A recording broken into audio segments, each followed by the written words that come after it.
I constantly see in the world that people are terrified of coming out of their shell. They're terrified of being truly seen as who they are. And we live in this world where the exterior is valued so much. We put so much value on how we look, how we talk, how we dress, the car we drive, the partner we're with. And yet, so many of us are suffering from the inside. We're scared to see who we are. We're especially scared to show it. And more so, the idea of being seen by someone else and being that vulnerable can feel like death. I'm very excited to talk to you today, Gregory, because one of the things that you do is you help people expose the truth of their beauty and of who they are on the inside to the outside world as a photographer. Gregory James Thelian, welcome to the show, my friend. Thank you so much for having me today, Michael. I am so excited to be here. And I really do just want to share this message of how self-perception really is everything. And so many people kind of have the wrong idea of it too. We think it's just fancy clothes, dressing up nice, but it's really more about knowing who you really are on the inside.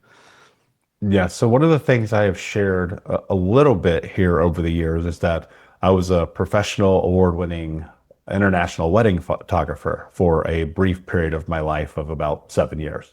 And in that time, the one thing that I would constantly see with people is that the idea of stepping in front of the camera was so terrifying to them. It's interesting because we live in a selfie culture, right? Yeah.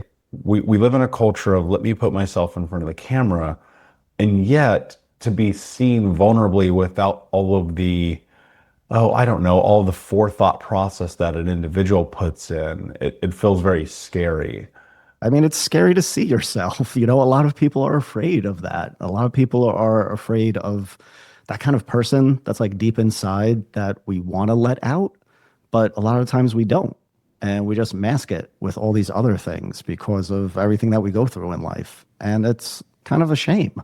But I love being that person for my clients to help them break out of that and really see that person.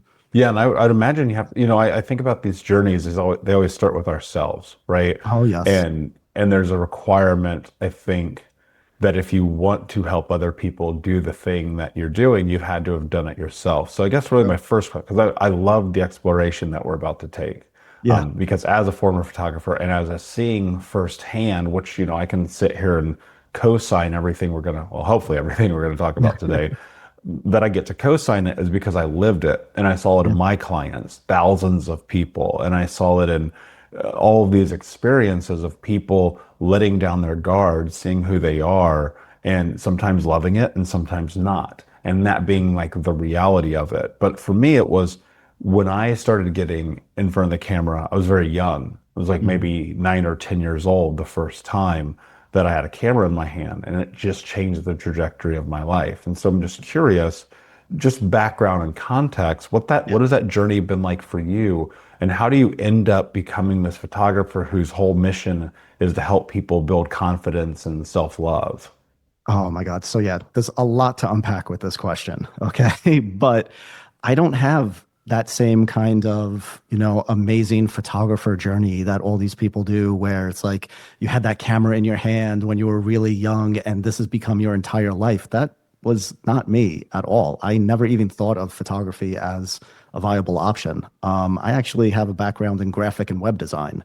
That's where I really started, but I really loved film. And even when I was really young, when I was in high school, I essentially taught myself, like the entire Adobe Creative Suite and everything at that time. And I just loved to create. That's all that it was. And it took me a while to realize this, like digging down and doing introspection work. It took me a while to realize that I just loved creating. And it really wasn't the form because I kind of hated doing graphic and web work because I was creating like awesome websites for my clients, but a lot of them were medical doctors and a lot of them just wanted what they wanted. So it's like when you're in that kind of, business, you got to give your client what they want. And they would essentially break their websites. And I hated that so much. But I ended up buying, it was an expensive camera at the time. It was the Canon T2i. And I was using it to kind of like do like textures and just I wanted to sell texture packs and do graphic work with it, but I wasn't doing that. So my wife sees the camera sitting on the table just collecting dust and she's like, either learn how to use the damn thing or like sell it, try to get some of your money back. So I ended up swapping the lens on it. And immediately, once you do that, you kind of start falling in love with photography because now you're taking pretty pictures. And I just really loved it. And I didn't even think of boudoir photography as an option either. I started shooting absolutely everything. I started shooting infants when my first daughter was born, and I hated that. It's just so much work. God bless those photographers who take care of infants. I did weddings, another thing I couldn't stand. I just don't want to deal with bridezillas, and there's a lot of pressure with weddings. And it's like the fact that you were a wedding photographer, it's like, God bless, man. Like those are like the hardest gigs to do. But I did product photography, food photography, like sport photography. And I really did enjoy sports photography, but the only sport that I like is handball, now pickleball. But there was like no money to be made in photographing, like American handball. So wall ball is what they call it here. But I landed on boudoir photography because I heard about it, I started researching it, and I saw how empowering it is, as much as I hate that word now. But, that's what kind of sold me on it. And there was some truth to that because with like the first model that I worked with, we did some really nice photos. We did some really good boudoir work. And one of the photos that I took of her was kind of more of like a glamour shot. And it's just like the way that it was cropped. It was, from like shoulders up and everything. And it looked really nice. And I was testing prints at the time. And I had this large, like 16 by 20 print or whatever. And I couldn't hang it up in my apartment with my newborn daughter and everything. So I gave it back to that model. And Diana was her name. And she was so thankful for that because what she ended up doing with that portrait is she sent it to her grandmother who lives in Russia, who never gets to see her. And I started getting thanks for my work. And that just felt amazing. So it's like at that moment, I knew there was something there. And then just going through the years, I've been doing this for over a decade now. And the thanks that I get from my clients is really why I do this. And helping them see the most amazing side of themselves and even seeing, that person that they hid inside. That's what it's really all about. And I just love doing it. So that's kind of my story. Yeah. Yeah, that's amazing. And, I think that it's a very special and unique kind of art Yeah. because what you're doing, especially, and I have the fortune of, it's funny because again, I don't really ever talk about this subject matter of my life on the show, but I've had the fortune of being in rooms with some of the most incredible and well-known photographers in the world. And I've had the fortune of being able to be published in magazines and on billboards and a lot of the things and the accolades that come along with that thing. Mhm. But what was interesting during my window of time doing it, which was now it's been quite a while since I did, was it was something that I did not because of passion or fulfillment, but because I could literally sit with someone, show them a photo of themselves, and you could watch for the first time them seeing who they really were. Yeah. And that's something that's so hard to explain, right? When I sit here and I say it, I try to articulate it in this conversation. I can imagine people going, well, what the hell does that even mean? Right. Yeah. And from my perspective, it was always just, all right, I sit with you, I show you, you're forced into this moment of looking at your own face, right? And or your own body or your own smile or whatever that is. Mhm. And in reality, in real life, we're always in passing. We're moving quickly. Maybe we look in the mirror to check our hair or our beard or our mustache or our shirt or whatever, but you're not looking at yourself. You're not Yeah. exposed to who you are. And there's something about that moment of sitting there and having to have this moment of nakedness, for lack of a better way to phrase it, no Yeah. pun intended, this nakedness with yourself. You have to see who you are. And sometimes there's a lot of beauty in that. There's so Talk to much me because beauty in that. yeah, because Yeah. I'm curious, like, what Mhm. has your experience been with that? What do you see happens with Oh my God. people? So the funny thing is just talking about nakedness. So first of all, nobody I shoot needs to be naked. But what I have learned is the more you kind of remove, the more kind of like there's nothing to hide behind at that point. So I do fine art nudes for some of my clients, and some of those are just like the most eye-opening portraits for them because they're not looking at this portrait and saying like, "Oh my God, I look amazing," but it's because of the dress, or it's because of the outfit, or because of the pose. I look amazing because this is just me. So there's a lot of power in that too, you know. But even with wardrobe, all of that stuff, it's really just seeing who you truly are. And a lot of the times it could be powerful. A lot of the times it could also be scary, you know, for my clients, because it's essentially like this side of them that's been locked deep down due to trauma, due to life, due to just everything that they've experienced. It's like you kind of put up like this shield of armor around you, and you're doing that to kind of protect yourself, obviously, from everything. But when you do that for too long, I notice this in a lot of my clients because a lot of my clients are in like education or healthcare. They're loving, caring people. So it's like they do this for their work and then they go home and they do this for their families. And it's like they built up this shield and they hardly ever have the time to really see them, you know? So they kind of lose themselves. You lose yourself in a family, you lose yourself in giving so much, and people get tapped out. And sometimes people need to be reminded of who that person is. And that's why I love the process that I put together because it really pulls out that emotion and it really helps them understand who they are because it's not just a photo shoot. Because there are other boudoir photographers out there, there are other portrait photographers out there, and they'll just kind of, you know, take your photo, you either like it or you hate it type of a thing. They don't really help pull out the true emotion behind it. And that's what I love doing so much because it's so much more than just a photo. It's like, even though I am a photographer and I sell photos, that's not really what I sell. What I sell is that emotion. What I sell is that experience where you really connect with yourself. And then I capture that side of you and then I display it for you in like the most amazing way possible so that you can't deny it. And in that moment, when you really see yourself and there's nothing else around you to allow you to deny it, sometimes that could be scary. Sometimes you could be afraid of that because now you can't hide behind any of the excuses that you were telling yourself. You know, all these lies that we tell ourselves because of what we've been through in the past. When you see who you truly are, dude, it just changes everything. So it's like I get like all the emotions, you know, the full range of emotions when people have their photo exhibition that I give them, and it's just breathtaking.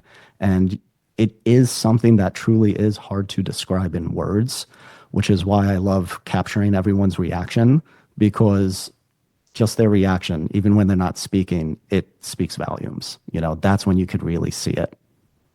Yeah, and I hear so much of that is you have to take the mask off, right? Yeah. We wear these masks societally, and I don't think anyone's innocent of it, right? And I don't No. think anyone's even intentional in it. I think it's just a part of the world that we live in, and we spend so much time wearing these big masks where, Yeah. you know, you talk about this idea of like this glow up, right? People are Yeah. like, yeah, I'm on a glow up. And I'm like, yeah, you might be externally, but internally, are you showing up? Are you doing the work? Are you Hmm. questioning who you are? Are you creating discipline? Are you following through? Are you Hmm. all of the things that one has to do to like glow up? Because trust me, because I know this firsthand, Yeah. you can go buy the nicest clothes, the nicest car, the nicest condo, the nicest glasses. You can have it all and be miserable and dark and be a person who's unfulfilled and has no joy or happiness and doesn't know how to pause or rest. And at the end of telling all of it, doesn't know who they are. And I think one of the things that's really tricky about being a person who helps people touch vulnerability is that space can be hard because like they're coming in because they want to have this experience of growth, of seeing themselves. Sometimes it's very superficial, and probably it is in the beginning, and then it turns into this whole other journey. When you're working with people, I'm so curious, do you have things that come up that are related to, you know, their trauma experiences? Do you have things that come up that are related to their self-perception? Like what are some of the shifts that you're seeing happening when you have people in front of your camera? Because it's not just a glow up that they're there for, right? Yeah. So a lot of people just look at boudoir essentially as that kind of glow up. And it's okay to use it that way. Other photographers do it that way. It's just a kind of like not necessarily quick way, but it's a straightforward path to helping yourself feel more sexy or desirable. And that's okay on its own, but I do go deeper than that. And that's why I have a 3-day process for my clients. It's not just you come in for your photo shoot and then I send you digitals and you pick which ones you like. It's actually an in-depth process that took me years to kind of create. And the day one is super special because this is where it's an in-depth consultation that I do with my clients. And it's a process that I created that I call the personality reveal. And what this is, it's literally just a set series of questions and prompts that I guide them through. But I specifically designed this in a way where it gets to the core of who my clients are. And it even goes deeper than that to help them uncover the essence of what really makes them them. And the reason why I created this was actually to help myself come out of a deep depression. Okay. So I was dealing with a lot at the time. I just had like my 2 daughters and I was working from home. So it was daddy daycare. And going through this process, I actually had to build it out first because my insurance didn't cover therapy at the time and I felt lost. So I love psychology. I did a lot of research and I just started asking myself these introspective questions. So once I started doing that on my own, and I noticed that it helped me realize a lot about myself. And it helped me realize that, I felt like I couldn't have time for myself, that my family was weighing me down. And the great thing about this process is once you learn how to do it, once I kind of like guide my clients through it, they're allowed to do it on themselves every 6 months, every year. And it's amazing how so much could change in the short period of time. Because once again, I did this to help myself get out of that depression. So it shined a huge light on everything that I felt was wrong with me. And once I was able to do that, it was very easy for me to kind of like start connecting the dots and finding all the solutions. It's like, okay, idiot, you feel like you don't have enough time for yourself. Give yourself some more time. So I worked with Hmm. my wife. We were able to do that. It was like 20 minutes, then an hour, then like a day, and we made it work out. But even though I felt that way, I didn't know it 100%, which is why doing introspection work really is so powerful because it brings everything out. And once it's out, then you could identify it, then you could tackle it. But you mentioned about like my clients do, like their past traumas come up. A lot of the times, yeah. And a lot of the times it's not even provoked. Like the questions that I ask have nothing to do with like your past traumas or anything like that. But it does come out. And it's mainly because you're talking to a stranger. And it's very easy for these things to just come out when you're talking to a stranger. And when you're coming to somebody to kind of help you really figure out who you are and capture that side to you, yeah, it comes out. But, one of the things that I did learn is it's actually very easy for people to kind of just get all their traumas out and talk about it. But when they really see themselves, that's normally the time when they kind of break. You might think that people are going to break down when like they're talking about their past and the experiences that they've been through. And yeah, tears do come out quite often sometimes. I even had somebody tearing up when I was just texting them on Instagram and I just kind of have that effect on people sometimes and I'm sorry about that to all of my clients, but it's all from a loving, caring place and it's okay to tear up. It's okay to feel vulnerable. It's okay to kind of like even mourn that side of you, because once again, like when you build up that armor, you're kind of suffocating a part of you. And I notice this a lot in my clients, they're kind of suffocating themselves and they want to get in touch with that side again. And they want to see that person. They want to see that lively person that's inside of them. They want to see that boss bitch. They want to see everything. They want to see their strengths. And I love giving that to them. So yeah, we kind of do go through a lot of the bad, but it's always to get to the good core that really is inside of everybody. Yeah, and I think that being seen can be very difficult for people, 100%. right? Because So much. especially, you talked about you work with a lot of caregivers and people Yeah. who are offering themselves up to the world. Well, those people, as a blanket statement, generally always put themselves dead last. Yeah, They're last to take care 100%. of themselves, last to take Hmm. the break, last to do what they need. Yep, And this can be a space of putting themselves first.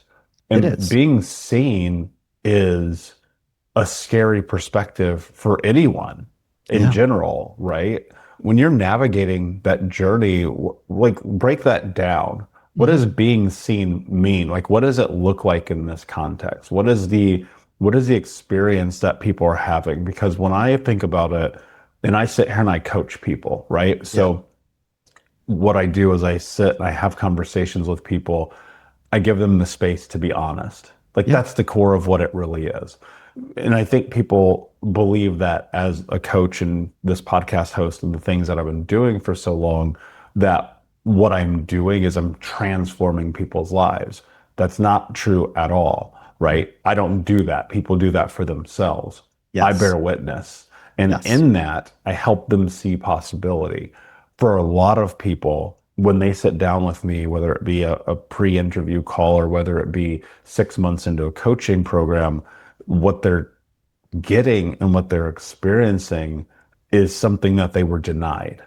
Yeah. And that's the thing that I think is what people desire. It really is. And, this brings up a past client of mine. I'm not necessarily going through my entire process, but like the third day of my process, what I do for my clients is I set up a private photo exhibition for them. So I already have all the best portraits from them printed, matted, framed, and just on display. This way, my clients get to walk into a literal gallery of themselves.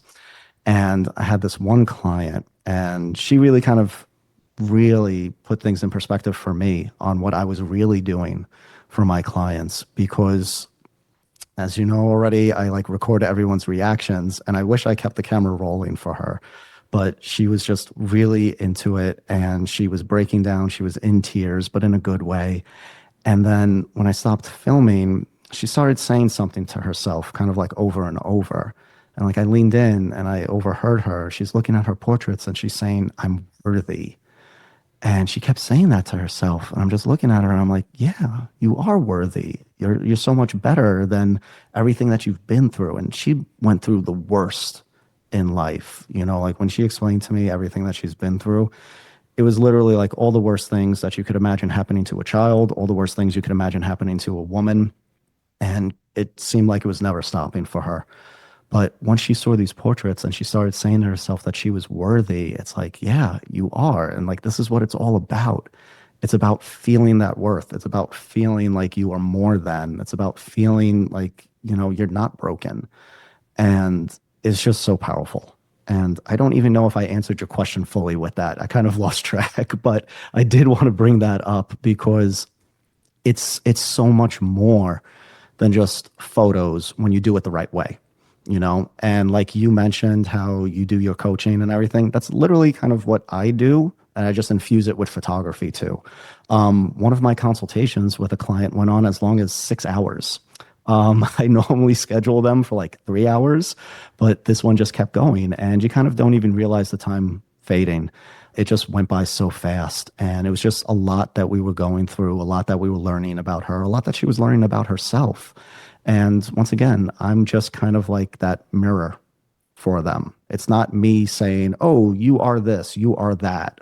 It's really you telling me everything that you are, and I'm just connecting the dots for you. Like I literally write everyone's answers for like the personality reveal. It's up on a giant whiteboard that I have, and they're seeing everything that is them. I'm seeing it too. I'm just giving them my thoughts, and they're putting it all together for themselves.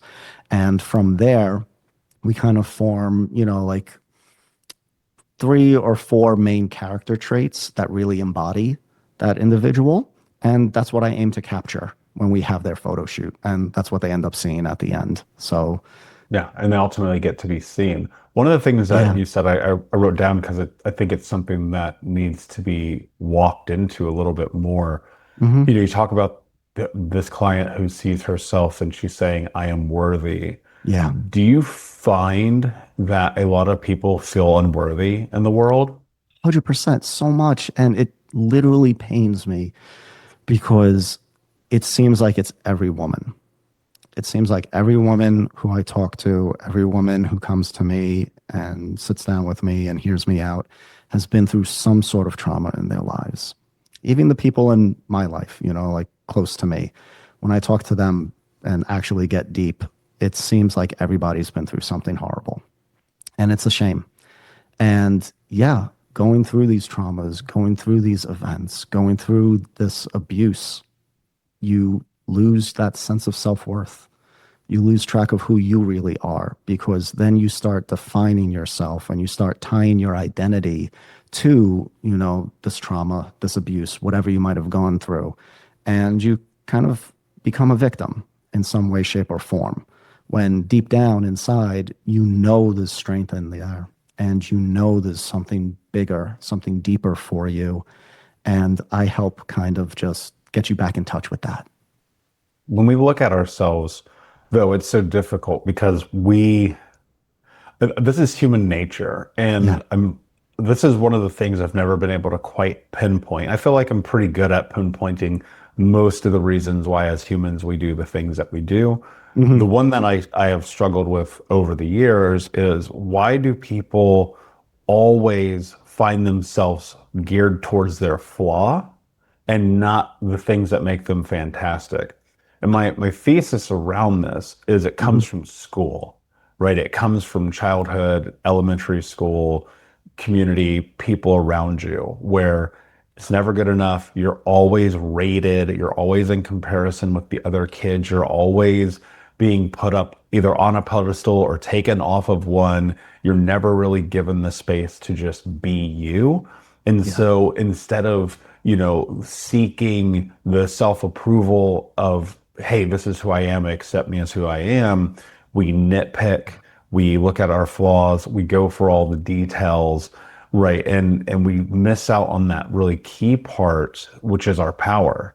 When I think about that, it kind of pisses me off, Yeah. because it's like, who's to say we should have to compare ourselves to each other? We don't live the same lives. We don't do the same things. We don't have these same experiences. Yeah. And we're constantly under a microscope. Now, obviously, neither of us are women. I cannot speak from the fucking woman's experience. I have no Yeah. idea what that's like. 0%. I also have no idea what it's like to be in your experience. The only experience that I know is mine.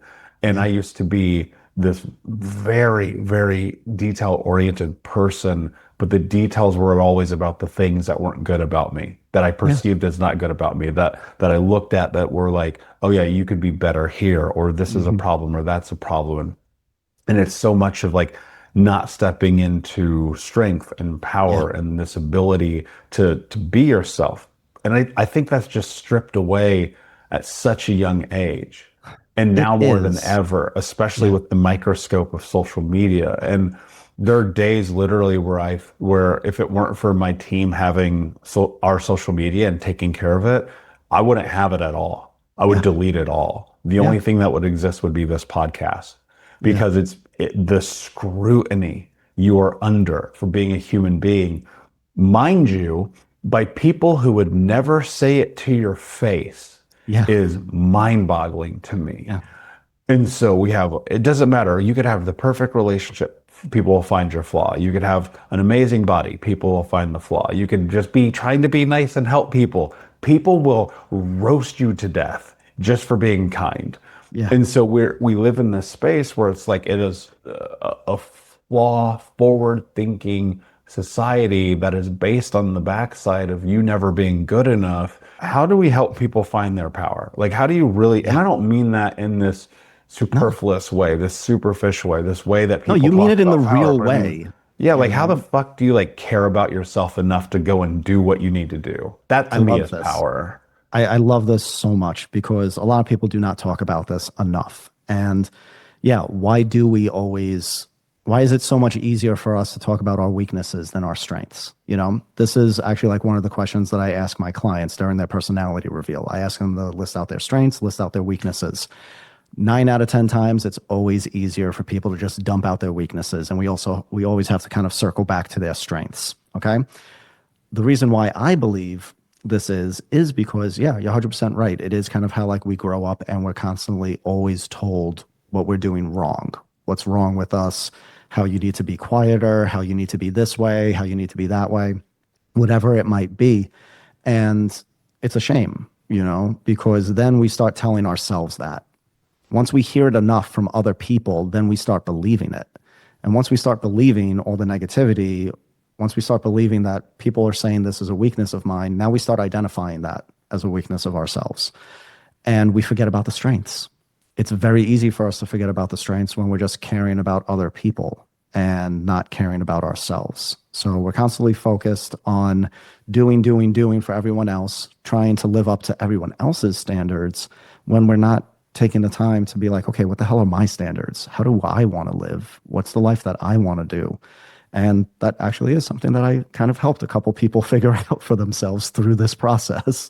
But people finding their flaws, it's so much easier. It's naturally easier to be negative and destructive than it is to be creative and positive. It just is. That's kind of like a rule of life, sadly. But the more you kind of work it as like a muscle of reminding yourself of your strengths, of reminding yourself of your power, the more and more it comes out. And the more and more positive you can be. But shit, also just living in New York, everybody's so cynical and everybody is just always ragging on everyone. And it sucks. I hate it. I don't want to be that way. So I've always been the optimist. I've always been the one who's also been taken advantage of for his optimism. But I started learning how I could use it to help other people and show people it's like, no, you actually do have all these strengths. Now, yes, as men, we cannot speak on behalf of women and like everything that they go through. But as men, we literally see women differently. Okay. We see women differently than they see themselves and the way that they see their peers. Okay. And this is one of like the most fundamental reasons why I love doing what I do so much, because a lot of the times women will be super critical of themselves. And yes, it is because of social media. It is because of advertising. It is because of all these things. It's because of everything you went through in your past. But it makes it so much harder for them to look at themselves and see the positivity, to see their strengths. So when they look in the mirror, most of the time, they're just seeing negativity. They're seeing like, oh, like the bags under my eyes are too deep and like all these other things. And it's like, no, like you're beautiful. Us men, we literally see people differently. We see women differently. We kind of have a built-in filter in our eyes, and it's not necessarily like a filter in our eyes. It's really just in our brain. Our brains kind of rework what we see to limit the information. So a lot of the times, even with my wife, she'll say like she has all these flaws and I literally cannot see them until she points them out. And then I'm focused on it. And it's like, yeah, okay, now I see that. But had she not mentioned anything to me, it's something I would have never seen. And I see this in a lot of my clients, who are married. It's like their husbands will always say how much they love them, how beautiful they are, but the actual client doesn't see it. So I ended up doing this for my wife. I walked her through the entire 3-day process that I created for our 15-year anniversary, actually. And when she saw everything, she was kind of like breaking down in tears. And she ended up saying, I never thought I could look this beautiful. And then I told her, I'm like, but this is how I always see you. And it wasn't a lie. It was the legitimate truth. Like, this is how I see her. I see her as being this beautiful. And then she started to break down into tears and I had to cut the video. So I didn't get that on camera, but it's 100% true. And everyone knows we are our own worst enemies. We kind of just need more supportive, more positive people in our lives to tell us like, you are good, you are amazing. And it's a shame that we don't have that, Yeah. It's so easy to be on the negative side of things. It's so easy to rip people apart online when like you don't see them than it is to help build them up. I agree. And I think it's beautiful the work that you do. And I've had the Thank honor you. of getting to know people who specifically in the photography industry do what you do. And Yeah. they're some of the most gentle, kind, good people. Not that some of them aren't the opposite of that, because that is the nature of the world. But Yes. generally speaking, it's one of those things where, because you are seeing people in their most vulnerable state, and I come back to this because there's a point that I wrote that I want to get to. When you are always looking at your flaws, when Yeah. you are always in that space of negativity, you are under everyone else's perception of what standards are, of standards of beauty, of standards of living, of standards of partnership, of standards of everything else. And I'll say this contextually. I love America. I mean, for me, as a boy who grew up with drug addict alcohol parents, who was homeless most of his childhood, who did not graduate high school, it's almost impossible that I could have the life that I have. I don't know that I could have created this life had I been in any other country in the world. So I have this Yeah. foundational love for the ability that it is a country where you can figure it out. However, caveat, and I will add this, it is one of the most negative places on planet Earth. It Yeah. is full of the most negative, belittling, small thinking people imaginable. And that is this idea of being stuck in the matrix. And so you talked about New York, especially people being so Yeah. cynical. It's like, yes, they're cynics because they're missed the point. I think so many of us, and I'm guilty of this too. And this is why I have had to leverage this travel experience of mine to Mhm. continue to always go and be grounded into the world and see what it's like when you sit with people who aren't obsessed with things that don't matter. I'll Yeah. share a quick story with you. Yeah, please. So, I haven't really photographed anything in a long time. I've had a camera with me, Okay. but that experience of like, it's a feeling. If you're a photographer, you get it. If you're not, you're like, what are these guys talking about? Yeah. So anyway, I get that feeling. It hasn't happened in a while. I grab my phone. I go out and shoot because my phone is my camera. As Chase Jarvis Mhm. says, the best camera you have is the one with you. So Yes. I take my camera with me. I'm out shooting, and I'm in Vietnam. I see this woman, she's on a bicycle. She's covered with rice bags on the back, and she has traditional garb on. And she's in the middle of this busy street, motorbikes everywhere, but just her on the bike. And it's this phenomenal shot. I step into the side of the road, I grab the shot, and it's actually one of the first photos. I've taken a lot of pictures, but it's one of the Yeah. first photos I've taken in a long time. Hmm. And so I come home, I toss it up on the computer, I open it up in Lightroom, I'm looking at it, and I noticed something that I didn't see when I took the shot because I was looking at her face. I wasn't looking at the rest of her. She had on, and mind you, my guess would be that this woman is a low, if any, wage worker in Vietnam. That is just Hmm. the nature of it. I'm going to call it what it Okay. is because of the context of what I saw. Her Yeah. clothes were tattered and torn. She was clearly unbathed. There was trash, on the bike along with these rice Yeah. bags. And so I put the photo in. I'm looking at the photo, and I realize she has Louis Vuitton flip-flops on. Oh, wow. Now let's think about this for a second. Yeah. All right. In America, we have put commerce ahead of people. We have put things ahead of relationship. We have put Yes. stuff in front of self. Yeah. In America, we have put so much impetus on this idea of the things represent our character and who we're capable of being. Louis Vuitton flip-flops. In the States, those are probably 1,500 bucks. This woman who probably does not have $1,500. Now, again, this is a guess. I don't know. I don't know her. Haven't met her. Haven't talked to her. Just context. I have enough context Yes. to make this supporting idea.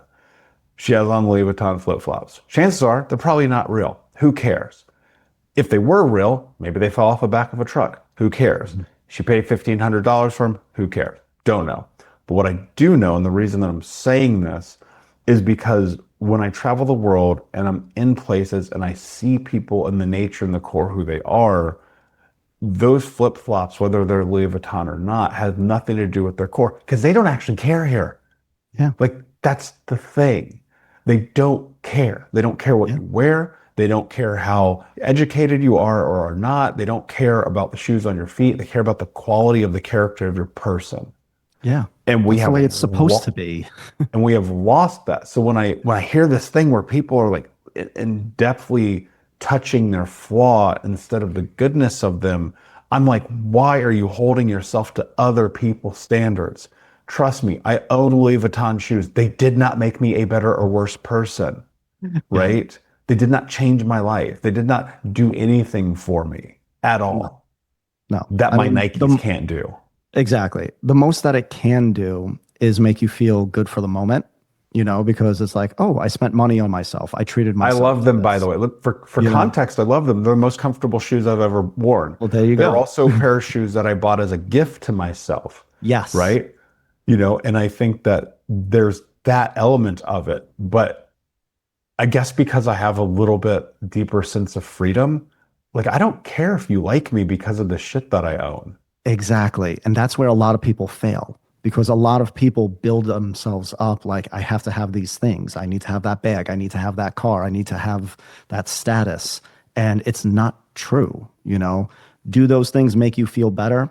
Sometimes, maybe for a short period of time. Is it really who you are? Is it truly that important to you? Most of the time, it isn't. And it's a shame that a lot of people don't realize that and that a lot of people aren't questioning that about themselves. Like I just went shopping with my brother and he introduced me to this pretty expensive store. What is it? Rag and Bone. And oh my God, like the quality of their stuff is amazing. I wish I could have bought more shirts. I ended up getting one that was like on sale off the rack or whatever. And it was amazing. But like he ended up buying all of them. And it wasn't necessarily because of status, it was just because of like good quality. But a lot of people do it because of the status, because it is a symbol, and because it makes them, even in just like the moment, feel better. But it's not lasting at all. It's super fleeting. It's like after you get that expensive car and you drive it around for a little bit, you lose that good feeling and you're just left with who you are. And if you're not happy with who you are, it doesn't matter what you buy. It doesn't matter what you get. It doesn't matter what you attain, the status. If you're not happy with yourself, you're not happy. It's that simple. Why?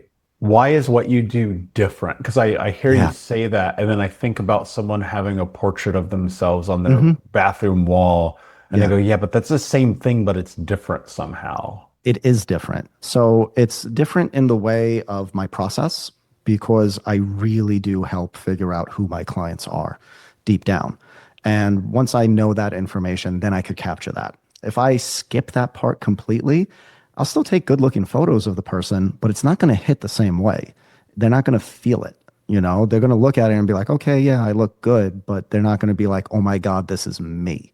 So, because of the process that I put through, because I build up the emotional impact behind it, now it's a portrait that every time that they look at it, they're like, holy shit, like that is me. Yes, this is what I need in my life. This is what I need to wake up to. And I have clients who do have this framed like over their beds and everything. And it's a constant reminder.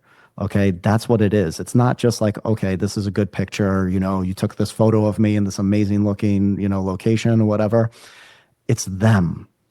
And the only way you get that is by spending the time with the client. One of the things that I sadly learned about the whole boudoir industry once I started getting into it is that there are a lot of creeps out there. A lot of the male photographers out there are just creeps and they're doing it for nefarious reasons. And that's always kind of like the first barrier that I have to break through with my clients. It's like, nope, I'm actually one of the good guys. I'm here to help you through this and everything. I'm married. This is going to be 18 years in August that I'm married. So that's not why I'm doing this. I'm doing this to literally help people because this is what I was told boudoir photography was supposed to do. And with the process that I created, that's exactly what it does. Okay. And when you do it the right way, it's so powerful. And I literally can't do it any other way. Every time I tried to like do like mini sessions or whatever, or it's like, oh, we have like this fun, cute theme, it never hit the same way. And my clients didn't even want it. Like I never really booked those shoots because they're like, no, I want the full experience. Like I want you to like pull the core out of me and I want to see that person because I feel that person inside of me and she's not coming out.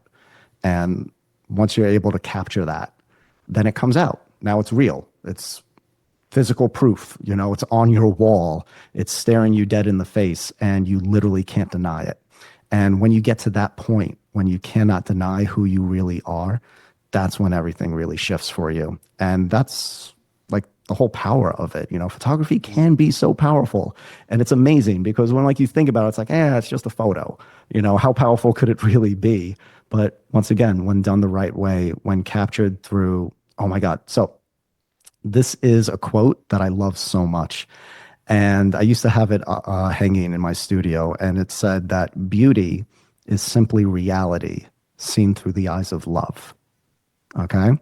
And I love helping my clients learn to love themselves so that when they do see themselves, they see all of that beauty. They see all of their strengths. They see all of those defining characteristics that are so much more than the pain that they went through or the trauma that they experienced.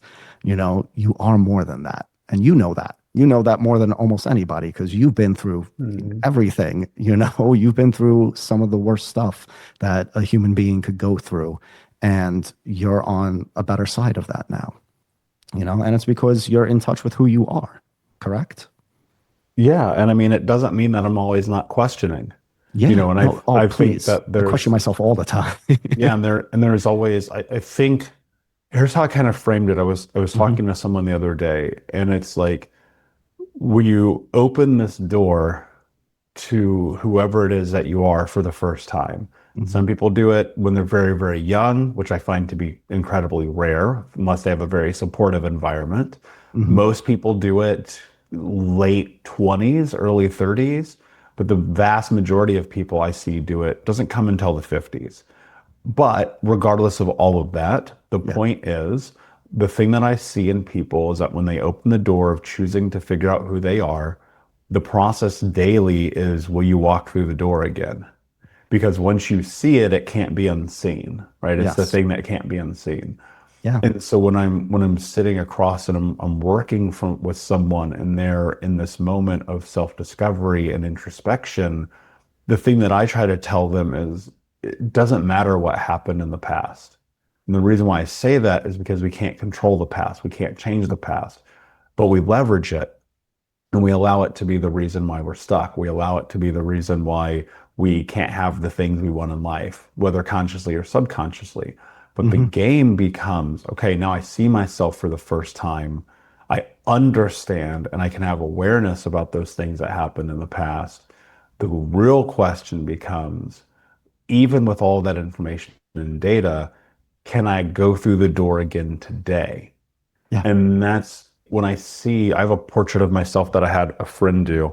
It was the first custom suit I'd ever bought myself. And, Nice. I think glamorized photography for men can also be as powerful. It wasn't No, it boudoir, totally can be. but it was this experience because I bought this custom suit. I had these beautiful shoes. I wanted to do a photo shoot. Hmm. And in seeing myself in that moment, even for me, and I think that shoot was 7 years ago, probably. I still use those photos today. Yeah. I'm a little bit grayer, but like, I look at Yeah. and I'm like, okay, that moment for me was significant because it was a moment where I was stepping into myself even more. Um, Yes. I I had there was a beautiful photographer, Mary Beth Abel, and she photographed me, and it was one of those experiences where as I was in front of her camera, I was like, oh my God, I forgot how naked this feels. Yeah. But it's also the most empowering thing you could ever imagine doing because Yeah. actually, as a client, as the person being photographed, you're the one in control because you're the one who walked into the door. You're the one who made the decision. That's the same thing that happens when my clients come and work with me. I Yeah. go, you're actually in control of this. I'm not. I'm just here to proctor the journey. I'm just here to Exactly. show you what you can't see. It's like almost literally the same thing you do, except my medium happens to be, my brain less so than my camera. Yeah. I'm curious. Hmm. I know we're running out of time, but I want to ask this Oh, question. are we? Okay. We look at these ideas, these tools, right? Yeah. So a camera is a tool, a microphone is a tool. We have all these tools. You mentioned some people doing nefarious things. These tools can Yeah. be used for good or they can be used for evil. Like we know Exactly. that. What is it specifically about this medium that gets people to break down their guard, to see themselves, to let go of the parts that they're hiding? Like, Yeah. what is it about this that is so different than a talk therapy, than a coach, than, all the other things people can do? Yeah. It's physical. It's as simple as that. It's a physical medium, okay? And it's visual. So you have both of those things going for it, okay? Because once again, yes, I sit down with my clients, I have these deep consultations, and sometimes that can be enough. But when you're able to translate that into something that is physical and visual, it's a constant reminder. And that's what makes it so much more powerful because we are visual creatures, okay? We have eyes, and that's how we interpret the world. So, if you interpret the world through your eyes and you're looking at yourself in the mirror and you're hating on yourself, having a portrait where you look at yourself where you're not hating on yourself anymore could completely change everything. And it's literally just that simple. It's physical and visual. That's what makes it powerful. Yeah, that actually makes a lot of sense. Yeah. And because it sparks a memory, right? And It it does. sparks So it a, does it does spark that memory. So like you're reminded of like all the good times that you had of the experience, but you're also reminded of all your strengths. Okay? So once again, going back to that, why do we always put out our flaws? This is a way for you to essentially document your strengths and relive them on a day to day because yeah, it is very hard living up to this on that day to day, like you were talking about. But if you have it staring at you, if you have it up on your wall, if you have like an album of it that you go to every day, it really helps reinforce that. Yeah, it's powerful. And your work is very, very well done Well, because, thank you. one of the things, again, I have the ability to, as a photographer and having been in that space for 30 years of my life, I know the Yeah. difference between the scumbags and the people who are genuine. And you can Yes. actually see it in their work, which is Yeah. actually that's a whole other conversation for another day. It really Um, is. And it's funny that you mentioned that because now that I think about it, it's like, yeah, I actually can tell that now. And it's like when you see it, you're just like, I don't know if she had a good experience or not on this photo shoot. Yeah, that's exactly right. You know what? It's been wonderful to have this conversation, and This has I been such a pleasure. see the power that people can get through the lens, Yeah. and it's weird because again, societally, everybody has a camera, but nobody's being seen. And I It's weird, think right? that, yeah, it's super weird. It's weird too. It's even I was talking to my team recently about our social media presence, and I kind of Mhm. just said, "Hey guys, we're taking a pause.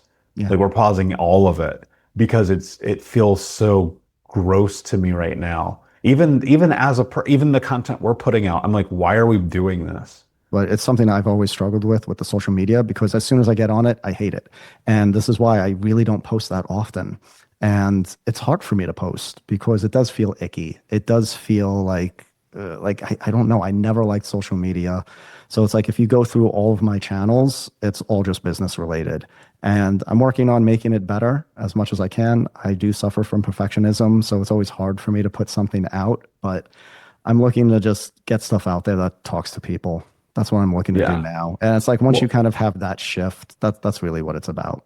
yeah, And and that's the what you reason do. I brought that up, yeah, and the Yeah. reason I brought that up is because it is just to make a point that social media is not reality. It's not. like like It's no not. matter what, and I think that so many people, women, especially young girls, it's insane what I'm seeing happening right now, which is another reason I just don't want to be on social media.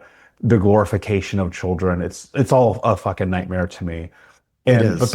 but ultimately the way that I see it is like social media is not real. It's just not real. None of it is. And you see so many people, they will tell you all their goodness, all the amazing things that they're doing, but they won't tell you how dark it is. Yeah. And that's the thing that pisses me off. Yeah. And so that's the thing though, as Americans, and I'll speak, I know people internationally that listen to the show, but as Americans, we kind of leverage that and we get in this thing and then we start leveraging ourselves. And so when I think about photography and the thing that you do, all of that was to say this, it's a great way for people to come back home to themselves. It really Because is. what a better home than the home that is the one that you're in, whether you like it or Yeah. not. And so you Exactly. might as well find a way to love it, even if you don't. Yeah. whatever that route takes. And I know because I've seen it in your work, I've seen it in my work, I've seen it in the work of many photographers, my old work, I should say. I've seen it, but then also my current work, it's coming back home. It doesn't It's leave you. reconnecting. Because once again, this is the way that you see the world. Okay. So you're always going to be capturing it that way. And this is what makes different artists different. It's the way that we see things. Okay. And, it's the same thing with like tattoo artists or any type of artist. Everyone is different. Everyone sees things, everyone interprets things in different ways. And I have the ability, thankfully, to kind of feel out my clients, learn about them, and show them like all the beauty that's in them. And once again, that's just on the individual. So you do it in your way, I do it in my way, and other photographers do it in their ways. And that's just all that it is. Yeah, I love that. Man, I Thank want you. people to feel empowered to reach out to you, to connect with you, to learn more. Yes, Before I definitely. ask you my last Hmm. question, how can they Hmm. do that? Okay, so you could just simply go to gregoryjamesphotography.com. That's my main website. You could go to contact information and reach out to me directly. I read all the emails that come directly through there. You could also schedule a phone call with me. So if anything that I said today hits you in any way, if like you're feeling what I'm talking about and what me and Michael were discussing here today, set up a phone call with me. It's free, 15 minutes, no worry. And I just want to learn more about you. That's what it's all about. Yeah, amazing. And look, as somebody who's been around for photography for 30 years, Yeah. legitimately, I know the difference between someone who's good and good intentioned and who's not. And I've been around many of them. And let me tell you that I wouldn't have Greg on the show if I didn't think that he was a good one. Thank you. Um, my last question for you, my friend, what does it mean to you to be unbroken? Okay. So I love that you ask everybody this question. And yes, I kind of was thinking about this a lot before we got on the episode today.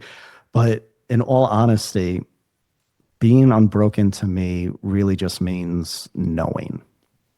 Okay. It means knowing that you are more than these broken pieces that you might feel like. It's knowing that you're whole. It's knowing who you are at your core and knowing the essence of what really makes you you. And it's not just knowing what like your passions are, but it's knowing what your purpose is in this life. And once you have that knowledge, once you truly know that and you kind of feel it like in your heart, you feel it deep down and you feel it in your bones, like nothing could make you feel broken again when you have that type of knowledge.